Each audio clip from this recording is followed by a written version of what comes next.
Topic natin sa umaga dito, yung paglalim ng ating relasyon sa Diyos. Hindi naman hilig sa atin na pinasok natin yung reliyon, kundi relasyon sa Panginoon. Pero yung relasyon na yun, isa dapat lumalim, no po? Kasi pag hindi malalim ang relasyon mo sa Diyos, pag may problema, parang ganyan, yung mga mag-asawa, magkaibigan, sa mundong ito, dahil sa kanilang mababaw na pundasyon ng kanilang relasyon, malimit yung pagsasama dahil hindi kilala ang isa't isa ng lubusan o emosyon, hindi ginamit ang isip, kaya nangyayari dahil mababaw, nasisira, nagkakahiwalay.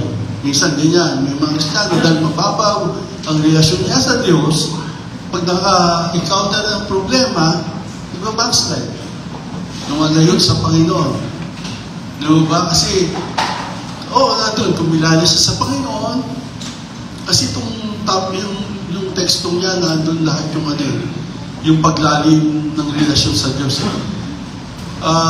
Kasi kaya ko inaalap ito yung mensahe para ma-follow up natin yung discipleship training. Kasi ang punto nito, sa tatlong punto ito, naandun yung basic discipleship, deeper discipleship, at saka naandun yung power discipleship sa tatlong puntong yun. Kaya, nag-pray ako sa Lord ng mensahe, ito pinalap niya sa akin para bigyang diin. Nagkaroon pa din tayo ng discipleship training seminar kasi discipleship yun eh. Pag-aaral talaga. Natutuwa nga ako dahil alam ko na pagkaisa namin pastor sa panguna ng ating pastor na umpisa nito, tuloy ito, para makatiyak kami na ang mga miyembro ng CBF nagdi-devotion. Diba? Ito, ibig sabihin, hindi ka nalulusot. Diba? Ibig sabihin, mauobliga ka na mag-devotion ka, mag-aral ka, personal, sa bahay, hindi lang doon sa magsisimba.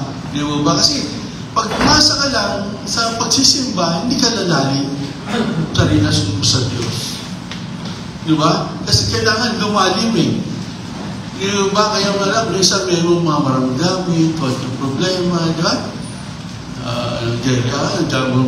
Kasi mababaw yung relasyon sa Diyos Diba? Nagiging mababaw. Kaya dapat dumating tayo na lumalim ang ating relasyon sa Diyos. Dahil ito rin naman ang gusto ng Diyos sa atin lumalim yung relasyon natin sa Kanya.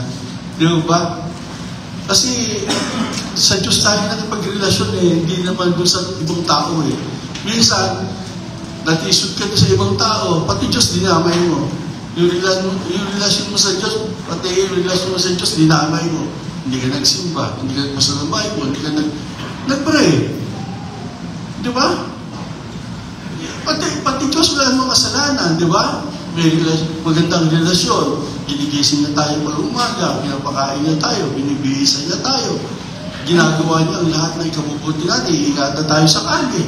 Lahat ng nangyayari sa atin, yun ay kontrolado ng Diyos. Siya ang gumagawa. Pag binasa mo ang Biblia, lahat ng buhay ng mga tao sa loob ng Biblia, hindi sila ang gumawa Sa buhay talaga sila nagkaganon. Ang Diyos ang gumawa, kaya sila nagkaganon. Sabi, tutuparin ng Diyos ang kanyang layunin, ang kanyang gusto dun sa tao yun. Siya ang gagawa para matupad. Diba? Siya ang gumawa para matupad kay Abraham. Siya ang gumawa sa buhay ni lahat ng Moses, lahat ng tao ron sa Bible siya. Pag binasa mo sa mga hari, siya rin, nagluloko, gumagawa ang Diyos, nagawa ng Diyos, bibigyan ng problema. Para magbabasa ka niya. Lahat ng Diyos ang gumagawa. Miski sa buhay natin. Kung sa kanila, kung ang Diyos nasulat sila, tayo hindi nasulat sa Biblia, gumagawa ang Diyos, tayo pa kaya hindi gagawa ng Diyos. God is no respecter of person.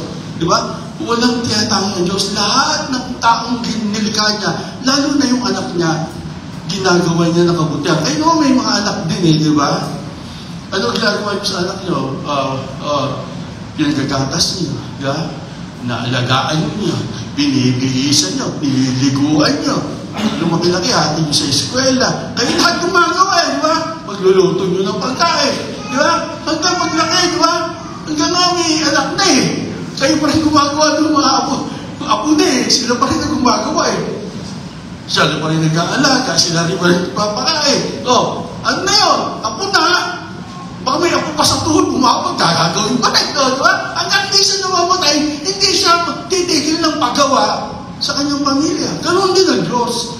Hanggat na andito tayo sa mundo ito, hindi tigil ang Diyos. Nagawa niya tayo ng lahat ng mabubuting bagay sa buhay natin. Ang gawin natin, ang kailangan lang natin, kahit hindi natin nakikita yun, dahil mababaw yung yung relasyon natin sa Kanya. Diba? Hindi natin nauunawaan. Hindi natin naiintindihan.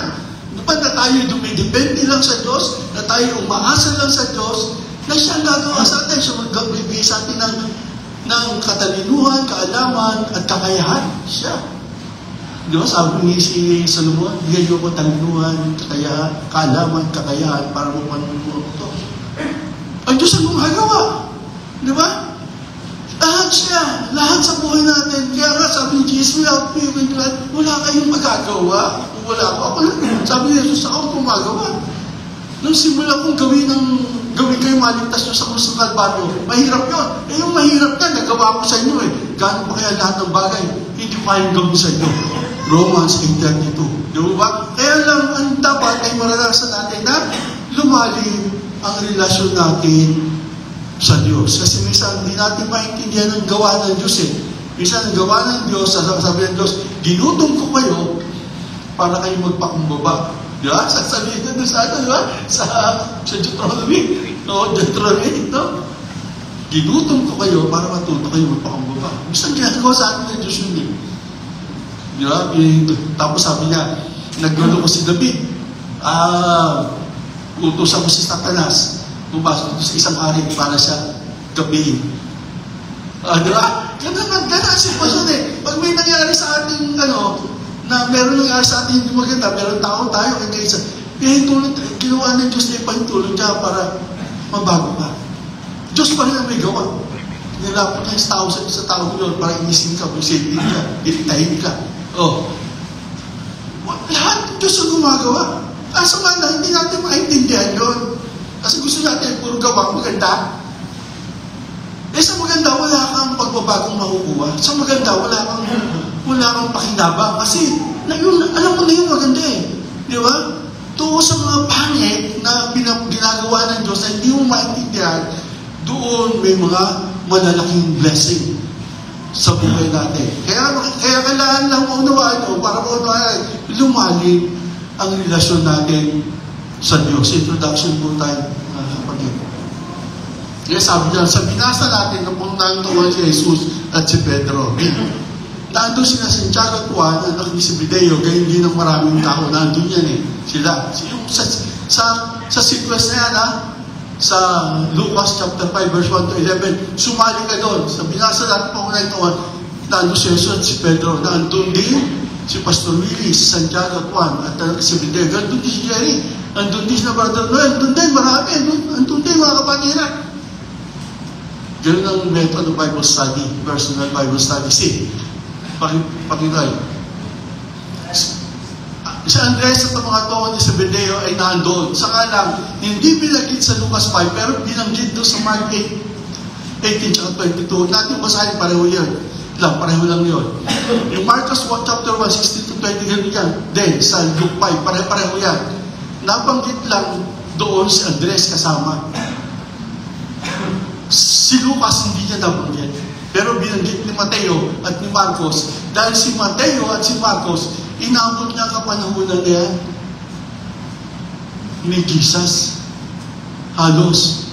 Pero itong unang pagtawag ng mga disipulo, sila yung mga unang tinawag. Ang unang tinawag ng disipulo, si Simon Pedro, si Andres sa kapatid niya, si James at Santiago, at si Juan, na magkapatid rin na anak ni Zebedeo.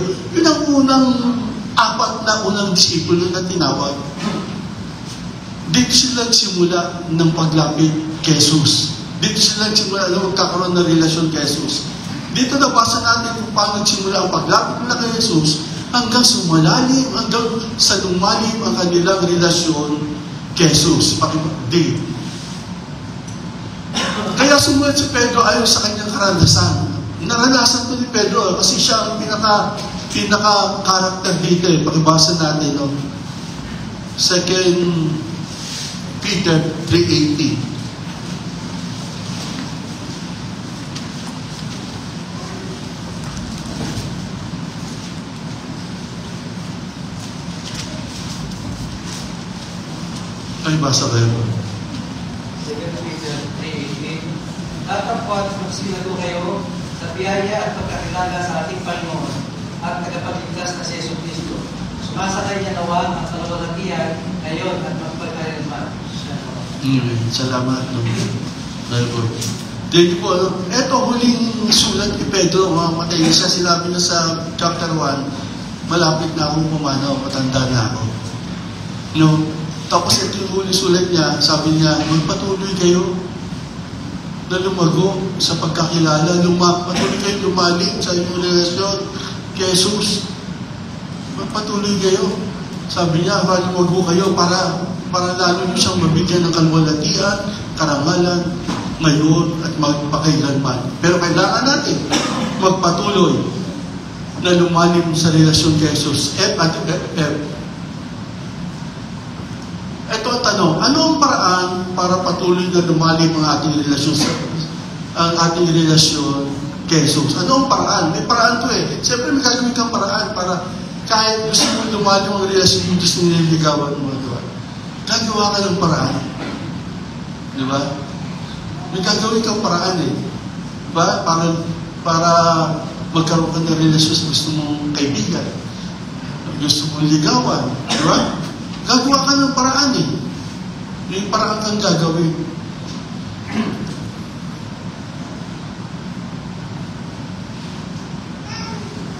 Para patuloy. Kasi kailangan natin magpatuloy ng ating relasyon kay Jesus. Unang punto. Maging malapit tayo kay Jesus. Basic yan. Basic discipleship, di ba? Yung devotion, nandun sa devotion niya. Maging malapit tayo kay Jesus. Pangalawang punto, sikapin natin sumunod sa salita ni Jesus. Ano yan? Nandun niya sa deeper discipleship, obedience in Christ. Di ba? Nandun yan. Tapos yung C, yung pangatlong punto, ipagkatiwalaan natin ang lubusan ng ating kinabukasan kay Jesus. Yan nandun yan sa power discipleship, leading and reliance. Ibig sabihin, yung umpisa yan eh, na gawin natin siyang tagapanguna at pagtiwalaan natin sa buhay natin. Para ang kapangyarihan niya, ang power, ay makakilos sa buhay natin. Doon sa book of leadership eh, nakuli, di ba? To obtain power in leadership, nakalagay doon, we need to depend and trust in the Holy Spirit. In the Holy Spirit. Kailangan nakadepende lang tayo sa Kanya. Sa Kanyang pagtuturo, sa gabay, patnubay ng banal na Espiritu Santo. Pag-alalan po natin, una, maging malapit tayo kay Jesus. Ako na bumabasa sa Lucas chapter 5 verse 1 to 3. Isang araw, samantalang nagtuturo si Jesus ng tabing dagat ng Genesaret. Dagat ng Genesaret, no? Doon sa Balawa. Ibigay yung dagat ng Genesaret, ano yan, yung the Sea of Galilee, the Sea of Tiberias. Sinisik siya ng maraming taong hindi makarinig ng salita ng Diyos. May nakita siyang dalawang bangka sa tabing dagat. Wala sa mga bangka ang mga isda, kundi naghuhugas ang ilang mga lambat. Sumakay siya sa isang bangka at iusap kay Simon na may-ari ng bangka na itulak ito sa tubig ng kaunti upang makapagsalita siya sa mga tao mula sa bangka. Ibig sabihin, dapat sa unang relasyon lahat ng tayo siguro dito, kaya tayo na dito, lumapit tayo kay Jesus. Yung ba? Bakit tayo lumapit kay Jesus? Wala kang pag-asa, mahirap ka, may problema ka, may sakit ka. At dahil tinawag mo, lumapit ka kay Jesus. Nagsisiksikan yung mga tao na lumalapit sa Kanya. Maraming tao ang lumalapit sa Kanya, nagsisiksikan dahil gusto nilang mapakinggan ang salita ni Jesus. Di ba? Gusto nila lumapit kay Jesus, gusto nila magkaroon ng relasyon kay Jesus. Kaya sila lumalapit. Una, para maging malapit tayo kay Jesus, ang relasyon natin sa Kanya, magbigay ka ng panahon o oras para kay Jesus. Diba? Magbigay tayo ng panahon o oras kay Jesus. Ang pinakahalimbawa nandyan, wala iba kundi si Jesus. Pakibasa, Marcos chapter 1, 35-39. Nandun niya sa sa basic discipleship, yung Marcos 35-39. Mamaya, mapakinggan nyo yan kay Sister Beth. Mapakinggan nyo yan mamaya kay Sister Beth. Maganda ko, yun, devotion. Tapos yung kayo mali, worship, ang ganda. Down kayo naman, ang ganda ng worship. Kaya kailangan natin mag-aral. Di ba? Pakibasa, Led. Yes, sir. Marcos chapter 1, verse 35-39. Madaling araw pa'y bumangon na si Jesus at nagpunta sa isang lugar na walang tao at doon ay nanalangin siya. Hinanap siya ni Simon at ng mga kasama nito. At nang matagpuan siya, ay sinabi nila, hinahanap po kayo ng mga tao. Ngunit sinabi niya sa kanila, kailangan pumunta rin tayo sa mga karatig bayan upang magpangaral ako roon. Ito ang dahilan ng pagparito ko. Dilibot nga ni Jesus ang buong Galilea, nangaral siya sa kanilang mga sinagoga at nagpalayas ng mga demonyo. Thank you po ginagawa ng Panginoong Jesus. Yung panahon at oras niya, inuuna niya, ibibigay niya, ilalapit ka kay Jesus. Yung panahon niya at oras niya, inuuna niya na ilapit niya kay Jesus. Kasi yung susunod ng mga oras niya, may gagawin na siya. Kailangan niya ng gabay. Kailangan niya ng pagtuturo ni Jesus. Kailangan niyang malaman ano yung magagawa sa kanya ni Jesus. Kailangan niyang malaman kung saan siya pupunta. Kasi yung susunod na oras at panahon niya, gagawa na siya, kikilos eh.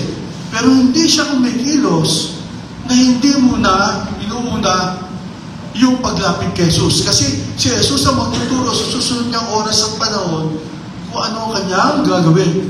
Kailangan niya ng gabay. Kaya dumating yung mga alagad. Panginoon, nahanap na ng marami eh. Gusto naman makinig nila, di ba? Sabi niya, hindi lagi dyan ako. Sabi sa akin kanina, punta naman ako sa ibang nayo. Di ba? Sa mga Capernaum, yun ang headquarters niya. Doon naman ako. Doon naman tayo pupunta. Kaya, doon naman tayo pupunta. Kaya, bago siya lumalapit muna siya sa Diyos. Una, sa oras niya at panahon. May mga tao, pag nagka-problema na, saka palang lalapit sa Diyos. Di ba? Siya hindi. Wala pa yung problema, hindi pa dumadating. Lapit na siya sa Diyos. Kasunod kasi ng problema. Ngayon, pagdating ng problema, handa na siya. Alam niya na. Di ba? Kasi nakalapit na siya. May mga tao, gano'n, tayong tao, minsan, kung kailan may problema, nandiyan na yung problema, saka lang tayo lalapit sa Diyos. Di ba? Siya, hindi. Para maging malapit sa Diyos, dapat yung panahon oras natin, bigay natin kagad para kay Jesus. Kasi kailangan natin ng kanyang instruction sa mga susunod na oras at panahon natin sa daigdig na ito. Kaya nga sabi na John 6:37, lahat na lumalapit sa akin, tiyataboy. Gusto ko lapit sila sa akin. Kahit ano pa nilapit na, basta lumapit, mahalaga lumapit. John 6:37, sabi ni Jesus, ang lahat na lumalapit sa akin, hindi ko tataboyan. Tapos ang sabi sa James chapter 4, verse 8, lumapit kayo sa Diyos, sa ngayon, lalapit siya sa inyo. Di ba? Sige, basahin po natin para makita natin kung tama yung sa A lang po yun, ha?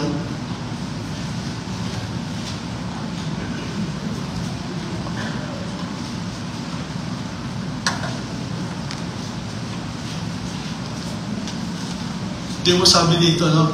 Lumapit kayo sa Diyos at lalapit siya sa inyo. Hindi pa, no? Yung ba? Bagamat alam natin, kasama natin ang Diyos.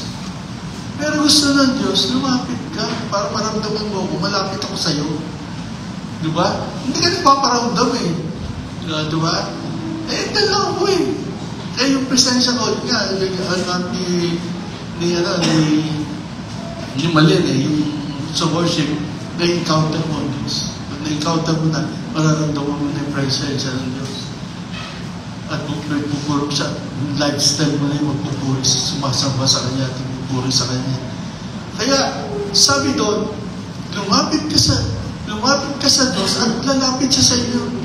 Huwag mo hintayin lumapit ang Diyos sa iyo, nasa iyo na ang Diyos eh.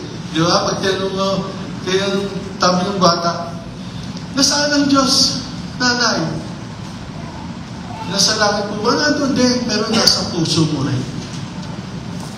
Minsan natin naramdaman, nasa atin na ang Diyos, sinanggap na natin siya, di ba? Hindi na tayo naiiwan, pinababayaan na ng Diyos. Pero minsan hindi natin naramdaman yun. Kasi bakit?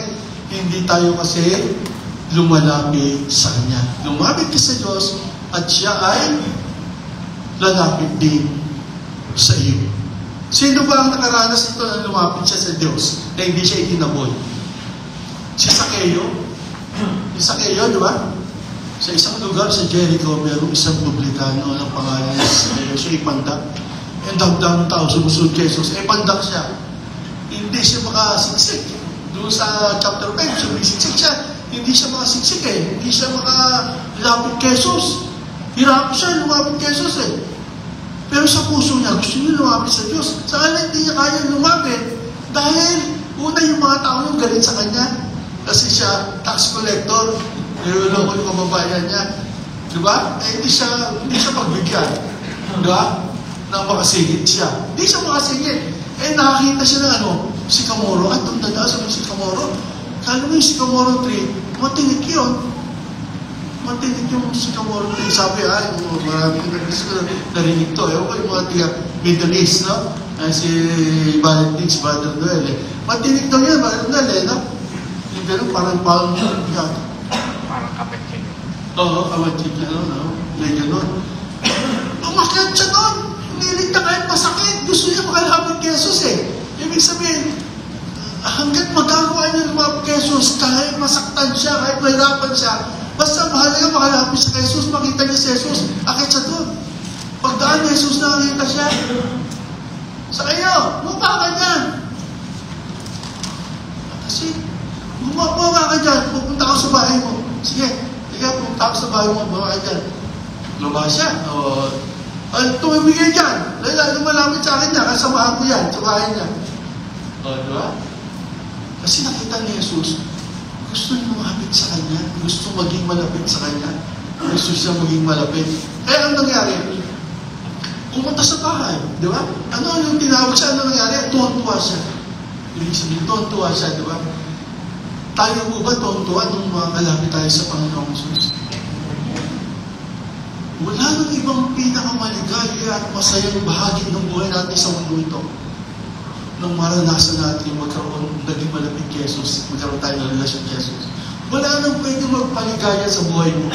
Hindi asawa mo, hindi ikaw, hindi anak mo, hindi ang kahit sino mong tao. Tanging si Jesus lang ang pwedeng magpaligaya sa buhay natin.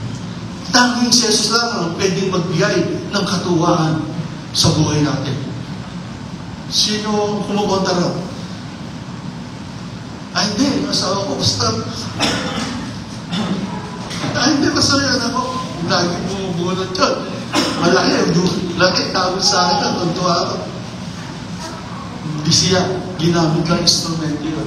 Ang Panginoong Jesus pa rin ang gumawa para tayo maging masaya sa buhay na ito. Amen?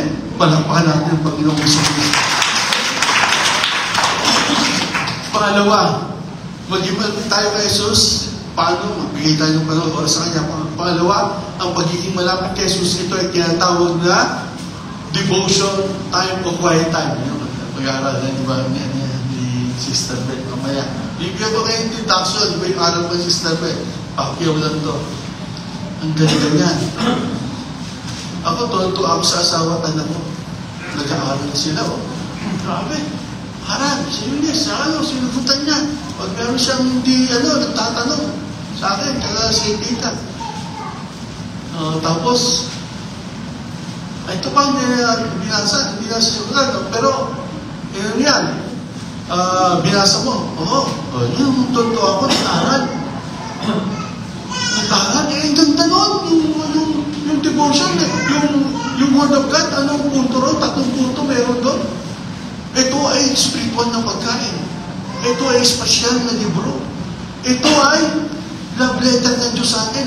Mensahe, love letter. Pag ikaw nakatanggap ng love letter pa, kahit nabasa na, uulit pa rin. Yung Bible. Ang ganda nun, no? Buhay ang mabisa. Sabi nun, no? Tapos, yung prayer, no? Ang ganda, gusto ko yung topic yung prayer. Ang ganda ng prayer, eh. Yung right prayer. Yung tamang panalangin. Pray to the Father, pray using the name of Jesus, pray to the Holy Spirit, pray using the promises of God. Pray. Ang ganda nun, no? Tapos, God answer. Yung God answer lang, eh. Yung mga sinis, isa hindi eh. Sabi sa kanya, ganito yan, itak eh. Pag nanalangin ka, sabi niya, humingi ka, ikaw bibigyan. Umanap ka, at ikay makakasupo. Kung pato ka, bubuksan ka. Sabi doon. Ngayon, ang tatlong paraan ng pagsagot ng Diyos ay, Yes? Yung isa, no? Hindi ibig sabihin, sumagutan Diyos. Hindi ibig sabihin, kung hindi ka nakatanggap, hindi sumagutan Diyos. Sumagutan Diyos, ang sagot niya, no? Wala. Nang dadating sa'yo, kasi bakit? Hindi makabuti sa'yo yan. Wait! Hintay ka lang, huwag kang mainip. Ang bago pasensya mo. Ang bago tiyaga mo. Ang ganda-ganda nun. Ito matindi yung devotion. Pagkakita natin mamaya. No? Aral kayo. Di ba? Yung folder ko, si Brother Ting, nagsoli na sa akin yung folder. Nilagay ko na sa office. Asa na ni Brother Ting. Hindi ko excited sa Brother Ting sa lesson 4 at lesson 3, lesson 4. Nandun na. Yung folder nyo, bigay nyo sa amin. Bigay nyo sa mga teacher, sa amin. Kasi bakit niya namin ipapasok yung chichikin namin niya kung sinagutan nyo, hindi. Tapos, diyan namin ipapasok yung lesson 3 at lesson 4. Ngayon, kung hindi nyo sinasagutan niya, ibig sabihin, nagsasayang kami ng pera sa inyo, at saka ngayon, may grace period, bibigyan pa ng pagkakataon. Ngayon, pag hindi nyo na kaya sumagot, atin kayo, makinig. Kakain ng spiritual nyo, kakain kayo. Kasi sarap lagi ng merienda. Grabe, boy. Sabi ko itong mga tao ito. Sabi, anak ko yun eh. Ang mahal lang yung sandwich na, sabi ko, kabaw sandwich. Kabaw sandwich, galing mo na, galing na Switzerland, galing ng, US, saan galing bansa? Ang takbo na, no? May vlog eh. May vlog, saan galing bansa? Tapos, sabi ni Jesper, Pastor, doon sa Starbucks, nagtitimpla, yung mga barista doon. Dito, nagtitimpla yung manager doon. Ay, takbo yan! Sarap na kami! Grabe po! Kasi sabi ko dati, tingnan mo pa. Yung mga kumakain na yung physical natin, pati yung spiritual, di ba? Salamat. Ginagawa. Diyos ang may gawa nun. Nag-gift nila yun. Kasi bakit nila naging gift yun? Kasi naranasan nila kung paano lumali yung pagkakilala nila sa Diyos. Nakilala nila sa Diyos na Diyos. Nang wala sila, pinuhay sila eh. Pinapala sila. Makaranasan nila kung paano nilalagod na Diyos yung kanilang nagkasalan. Ngayon pa kaya, hindi nila magawa. Diba? Purihin ang Panginoon. Salamat sa Diyos. Salamat sa Panginoon. Yung third day devotion time, ibig sabihin sa devotion sa James chapter 4 verse 8, ang sabi niya ganito. Ang sabi niya ganito, lumapit kayo kay Jesus. Lumapit ka sa Diyos, lalapit sa inyo. Magpalinis kayo ng inyong mga kamay, kayong mga makasalanan. Tapos, Magpalinis kayo ng puso at pag-iisip, kayong pabago-bago ang isip. Kaya kanyang umaga, mapalinis ako ng dugo niya sa aking puso at isip. Sa banal na Espiritu. O banal na Espiritu, kasama ng dugo. Jesus, ang aking puso at isip. Nang sa gayon ang makita mo sa puso at isip ko ay kabanalan. Di ba? Yan ang quiet time. Kaya ka lalapit sa Diyos. Mapapalinis ka ng isip mo at puso mo ng dugo ni Jesus. Baka may ginawa kasalanan ng kamay mo, pagpakahugas ka ng dugo ni Jesus. Kaya, may oras. Diyos sa 1:8, huwag mong kaliligtaan basahin ang aklat na yan, araw at gabi. Nang sa gayon, huwag mong makakalimutan, pagbuli, tapos pagbuli ko yan, makakalimutan, sa gayon, guminhawa ka, at magkaroon ka ng mabuting kawakasan. Di ba? Kaya kailangan ng quiet time. Di ba? Kailangan ng maglapit sa Diyos. Makaramdam tayo ng ginhawa, time of preparation. Di ba? Sa maglapit. Pangalo, ano para patuloy na lumayan sa Diyos, maging malapit tayo kay Jesus, paano magbigay pa ng oras para kay Jesus? Ito ang tinatawag na devotion, quiet time. Pangatlo, nandun yung pagbubulay-bulay, no? Gabay sa Lord, paglapit na malinis sa Panginoon. Pangatlo, gawin mo kaibigan si Jesus. Sabi ni Jesus sa John 15, verse 15, hindi ko na kayo ginagawang nalipid, kundi ka mga kaibigan ko kayo. Kung ano ang sinasabi sa akin ng aking Ama na nasa langit, pinapaalam ko sa inyo kasi kaibigan ko kayo. Kaya si David at si Jonathan, ano man ang malaman ni Jonathan kay Saul, sinasabi niya kay David, tatay ko, yung tatama sa'yo, tago ka. Diba? Ganun din si Jesus, pag sinabi ng Ama sa kanya, ipapaalam niya sa atin. Kasi bakit? Mga kaibigan niya, tayo. At sabi doon, sa Kawikaan 17, verse 17, ang kaibigan ay yung maabot umiibig sa lahat ng oras at tumutulong sa panahon ng kagipitan. Ibig sabihin, pag lumapit tayo sa Panginoon, dahil kaibigan niya tayo, tutulungan niya tayo sa panahon ng kagipitan. At ang kaibigan, lagi ka nang malapit sa Kanya. Di ba? Iba, minsan may pangano minsan may mga asawa na si Celos yung kaibigan mo, lagi na, buti ba, may kapalang ka dyan sa akin, wala Di ba? Meron ganyan kaibigan Sino ba talaga sa inyo, Diba? Minsan, sa iyo asawa, sino ba talaga sa inyo, Kasi, hindi na kayo maghiwalay-hiwalay Nakita-kita nyo lang kanina Ganun yung magkaibigan Di ba? Ganun yung magkaibigan. Di ba? Pag kaibigan mo si Jesus, like, kasi natutuwa ka Jesus sa maging kaibigan niya.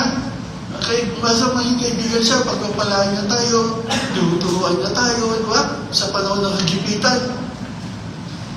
Di ba? At lagi niya nagbibigay ng panahon sa atin. Di ba? Kaya natin hindi nararanasan yun kasi hindi natin siya ginagawang kaibigan. Ang kaibigan, kung kaibigan natin si Jesus, lagi tayong maging malapit sa Kanya. Diba? Gusto mo ba natin maging kaibigan si Jesus? Ipadamo mo sa Kanya. Gawin mo maging malapit kay Jesus. Kasi ang magkaibigan, malalim ang relasyon niya. Hindi ka tulad ng kapitbahay mo lang, kakilala mo lang. Lumalim ang relasyon. Nakita mo yung, ang mo dito, si Jerome, kasi isang tiga-Pasay, isang tiga-Lipa. Di ba? Nagtatagbulan yung pandalawa yung pag-linggo. Di ba? Bata pa, hindi nagsawa sa isa't isa. Di ba? Nagsawa sa mukha ni Jerome si Tonton. Si Jerome na ba, nagsawa sa mukha niya ito ni Tonton Di ba? Bakit? Sanay na sila lang ganun Bata pa malapit sila sa isa't isa. Di ba? Ganun din tayo sa Panginoong Jesus. Maging malapit tayo sa Kanya. Amen? Palapakan natin ang Panginoong Jesus. pangalawang punto pa lang po tayo. Sikapin natin sumunod kay Jesus. Ako na lang bumabasa. Verse 47, nabasa naman po natin yan. Ito po pagkakasabi ng verse 47. Pagkatapos niya magsalita, kasi di po, ginawa ni Jesus kasi, tinawag niya Simon, ilayo mo konti yung bangka mo. Kasi, pag ang bangka nakalayo sa mga tao, doon siya sa pagpakita niya lahat. Pero pag nasa pagpang si Jesus, nakikita lahat tao, hindi nakita yung likod. Kaya nagpaulong siya sa bangka, para kita niya lahat. At sa dagat, ang sabi sa dagat, pag sa tubig, parang amplifier yung tubig. Nagbabounce yung boses ng tao, na parang kahit anong dami, naririnig. Ewan ko, yung mga seaman, di ba? Meron daw isang submarine na sumabog sa ilalim eh. Hanggang sa malayong bansa, hindi. Kasi bakit? Iba yung echo. Ayun, so, mapapatang mo si Jojo. Iba yung echo sa loob, sa ilalim ng tubig at sa tubig. Nagbabounce yung yung tinig ng tao. Kaya sabi ko, sikapin natin sumunod sa salita ni Jesus. Ito po sabi, pagkatapos siya magsalita, sinabi niya sa Simon, pumalawag ka, ihulog mo yung lambat. Sa English, maganda eh. Go into the deeper. Deeper na to eh, deeper. Tapos tayo sa basic, nasa deeper tayo. Ihulog mo yung lambat at makakahuli ka ng isda. Pero sabi ni Simon, pagdagamag mo kami ng isda, nagabi, sumalit wala kami mahuli. Gayunman, dahil kayo may sabi, ihulog ko li ang lambat. Ihulog ka nila ang lambat at nakahuli sila sa napakaraming isda hanggang sa mapulit ang lambat. Humingi sila ng tulong sa mga kasama nila na nasa isang bangka. Tinulungan sila naman ito hanggang napulo nila ng isda ang dalawang bangka at halos lumubog na sa dami ng blessing. Di ba? Bakit? Sabi dito, no? Sikapin natin sumunod sa salita ni Jesus. Bakit? Una, huwag natin itong pag-alilanganan. Pag sinabi ni Jesus, huwag kang mag-alilanganan. Mahirap, hindi madali sumunod sa Panginoong Jesus. Kasi bakit? Alam nila, magdamag sila ng huli, at alam nila, pag-araw, wala kang mahuhuli. Kaya gabi lang mga isda, mga palaot eh. Alam ni Pastor yan, dahil alam sa dagat. Hindi ko alam, dinibada na yan. Ganon. Pero ito, ihulog mo. Magdamag kami. Ang isda, wala kami ng huli. Pero dahil sinabi mo, hindi ako nag-aalinlangan. Ihulog ko ito. Diba? Hindi niya ginamit ang isip niya. Ang ginamit niya, yung sinabi ni Jesus. Diba? Dahil sinabi mo. Kasi yung experience niya, hindi ako na-experience niya. Kasi sa kanyang karanasan, walang ganun. Walang ganun. Maliban nila kung pala istaan niya. Diba? Dahil kang ibakot yun, dahil istaan na ron. Kahit araw sila. Diba? Kuha na, makaani na yun. Pero yung dagat yun. Kaya makikita natin dito, hindi siya nagalilangan. Kaya sabi ni Jesus sa Matthew 11:6, mapalad ang hindi nagalilangan sa amin. Diba? Mapalad yung mga tao, hindi yung kung sinabi ko, nakikinig siya. Diba? Sabi sa Romans 11, gaya na susulat, mapalad na nagtitiwala sa Panginoon, hindi siya mabibigo. Mapalad na nagtitiwala sa sinabi ng Panginoon, hindi siya mapapahiya. Di ba? Bakit? Maraming ganun eh. Yung centurion. Di ba? Sabi niya, siya mo ikan. Dahil sinabi mo, Panginoon, yan ako. Di ba? Yung babae ka na naiya? Magaling na anak mo. Uwi na siya. Ba't ka magaling na? Anong oras yun? Yung sinabi ni Jesus. O anong oras sinabi ni Jesus? Magaling na siya. Di ba? Kaya, lalalim ang kung susundin natin ang salita ng Panginoong Jesus, pinagkana lang mahigiyan eh. Sabi ko nung minsan Chicago, hindi naman mahirap ang utos ng Diyos eh. Mahirap sa ating bang awat ng Israel. Parang napakahirap talaga, no? Pero sabi niya, pag iniibig mo ang Diyos at ang pag-ibig ang pinahihirap mo, walang mahirap na utos. Di ba? Walang mahirap na utos. Kaya laging lagi binabalaan ni Moses yung mga Israelita, isang utos na ibigin ng Panginoon ng Diyos ng buong puso ng pag-ibig. Dahil pag ang Diyos ang inibig mo, magkagawa mo rin ibigin kahit hindi ka ibigin. Bagamat mahirap, pero masisikap mo siya. Kasi hindi mo siya hanapan ng pagbabago. Ang hinahanapan mo ng pagbabago sa sarili mo eh. Diba? Hindi siya magiging daan para sumama pa ako lalo. Diba? Taluan mo natin. Diba?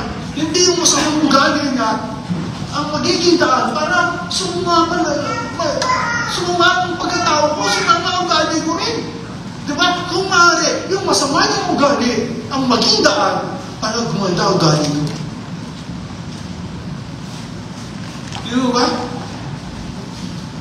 Ganun ang pag-iwas sa Diyos, hindi natin may maunawaan. Pero, huwag tayo mo sikapin natin sumunod sa salita ni Jesus natin pag-alilangan. Pangalawa, upang maranasan natin yung kanyang himala at pagpapala. Hindi mo na sunod nila ang salita ng Diyos. Ano nangyari sa kanila? Nakaranas nila ng himala. Diba? Ang daming huli. Naranasan nila yung pagpapala ng Diyos. Diba? Ang daming huli. Dahil, ano ang nangyari? Bakit sila nakakita ng himala? Bakit sila nakaranas ng pagpapala? Ang daming huli. Dahil sinunod nila ang salita na Panginoong Jesucristo. Amen? Salamat sa kay Jesus. Maraming salamat sa Kanya na purihin ng Panginoong Jesucristo. The key of miracles and blessing is obedience to the Word of God. Nandun yan. Tingin ko ang magtatapik si Joanne kasi living by faith kay Sister Malay. Kay Joanne, obedience to Christ. The key of blessing and miracle. Pagmuli, kasi upang lumalim ang pundasyon natin ng ating relasyon kay Jesus. Ano yan? Hindi yan Mateo at Lucas. Hindi ka mali ako. Dito ako. Lucas yan. Lucas chapter 6, 46 to 49. Pagbasa. Lucas chapter 6, 46 to 49. Dito, ay, hindi. Bagong tipad din mo yan. Pakibasa na. Oo, ganyan. Bagong 6, 46. 46 to 49.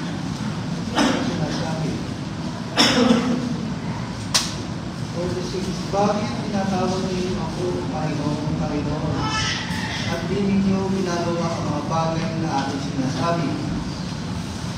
Ang bawat lumalapit sa akin at pinakikita ng aking mga salita at ginagawa, tinuturo ko sa inyo kung sino ang katulad. Siya'y tulad ng isang taong nagtayo ng bahay na bukay at pinakalalim at binigay ang pagtibayan sa bato. At lang dumating isang baha at inampas ng agos ang bahay na iyon at hindi na hilo sapagkat nakapiring na sa mabuti. No. Tingnan nyo, sa malalim siyang pundasyon, nakikinig ng salita ng Diyos sumusunod dito, malalim ang pundasyon niya. Pero yung nakikinig niya siya noon, mababaw. Pagdating ng problema, kasi yung problema sa mundo, may encounter natin yan, hindi maligay, habang buhay ang tao. We continue to encounter problems. Pero yung problema na na-encounter natin, ito ang pagkakataon to grow deeper in our relationship with God. Doon tayo lalalim sa mga problema Doon tayo lalalim sa relasyon sa Diyos Sa relasyon natin sa Diyos. Experience problems to grow in the relationship with God.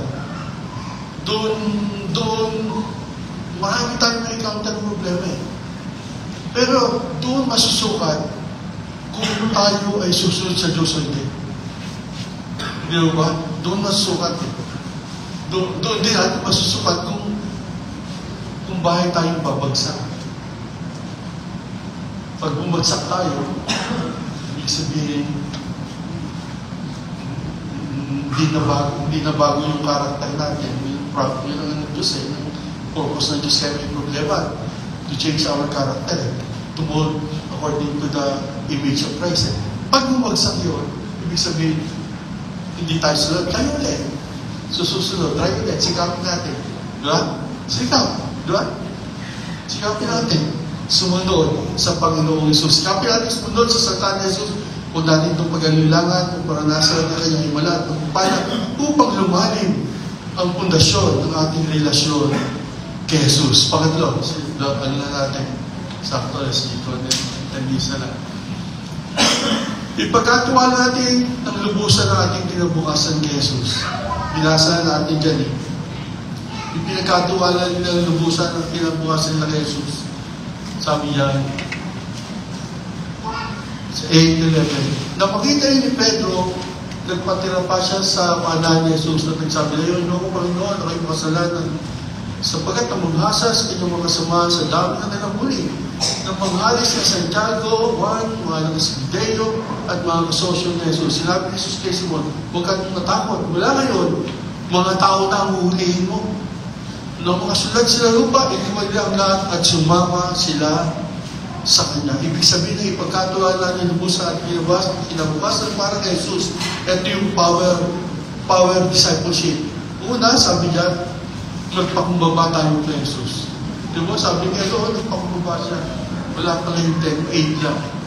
Nagpakumbaba siya sa paanan ni Jesus. At sinabi niya, "Ako'y makasalanan, layuan mo. Hindi ako karapat dapat sa iyo. Hindi ako karapat dapat sa iyo. Makasalanan lang. Pero dahil si Jesus ay mabait." Diba? Hindi tawad na kita. Ginawa nga kita ng buwete. Diba? Nagawa pa kita ng ganda.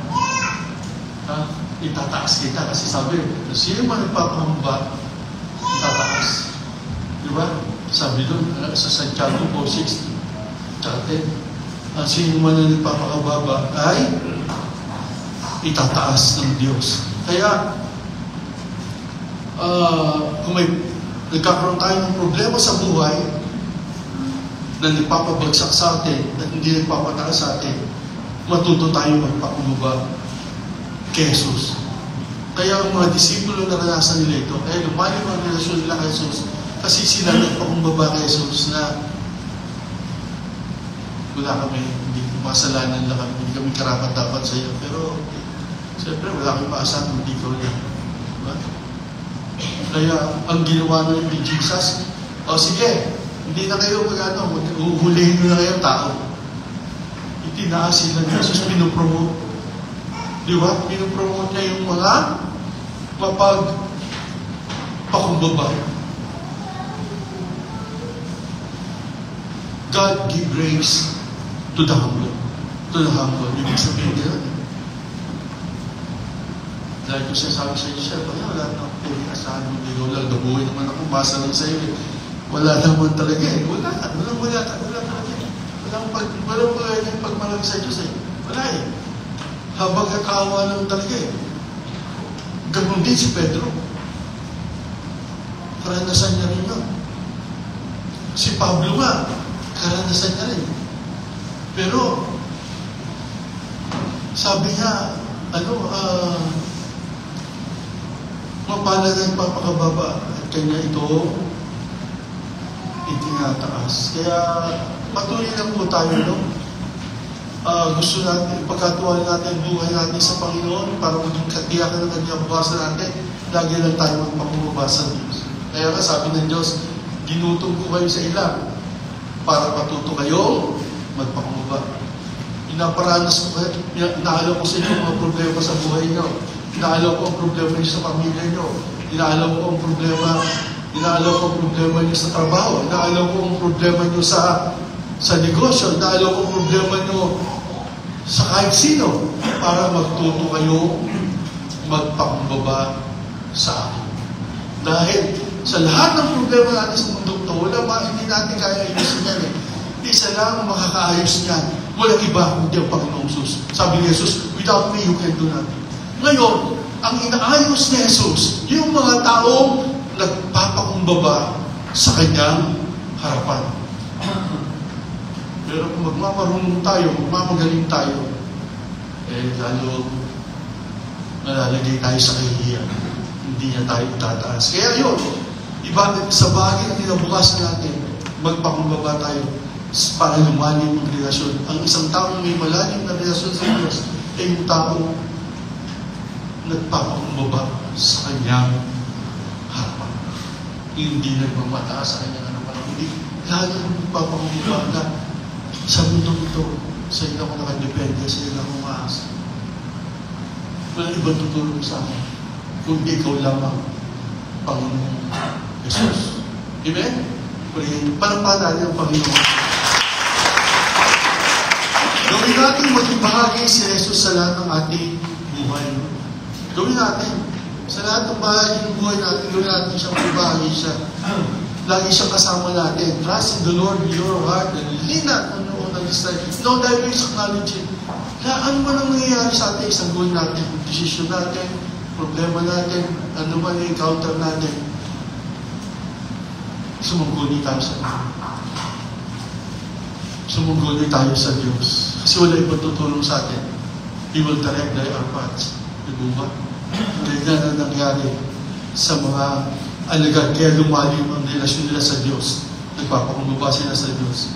At lagi sa nangyayari sa kanila. Si David ganyan eh. Kaya pag binasa mo ang lumang tipan, lagi si David hindi nakakalimutan ng Diyos. Kasi bakit? Si David laging sumasangguni sa Diyos. Lalabanan ko ba sila? Pupunta ba? Saan ko dadaan? O dapat ba sa lumaran? Kung gusto na harap sa harapan. Lagi siyang sumasangguni. At yan ay tinuro niya kay Solomon. Ba't kung hari si Solomon? Kanya si Solomon. Hindi ko kaya pamahalaan to. Bigyan ko akong katalinuhan, kaalaman, at kakayahan. Maging matalino ko, may alam ako paano mamahala sa mga taong to. At may kakayahan ako pamahalaan ko sila. Bigyan mo ako ng sabi niya. Pero nung bandang uli, hindi niya ginawa dahil nahulog siya sa mga maraming babae. No? Maraming babae. Kaya, pahuli, ipaggamit natin kay Jesus ang ating buhay. Ipaggamit natin kay Jesus ang ating buhay. Diba? Ipaggamit nila. Hindi kayo. Iniwan nila lahat. Iniwan nila yung lambat, iniwan nila yung bangka, iniwan ni James, Tiago ang tatay nila, iniwan nila yung mga kasosyo nila, sumama sila kay Jesus. Diba? Paglinggo, kung may gawain ng Diyos, iniwan nyo lahat. Sabi nga ni Pastor sa akin, gusto ni Pastor, sabi niya, pwede naman sila yung fellowship na kabataan, kalalaki, magbawa sila yung ulam nila. Diba? Doon na tayo dyan kaya, magbawa sila, yung pagkain nila. Pagtapos ng service, o kain sila, declare sila, fellowship sila, kabataan, fellowship kalalaki, ano man.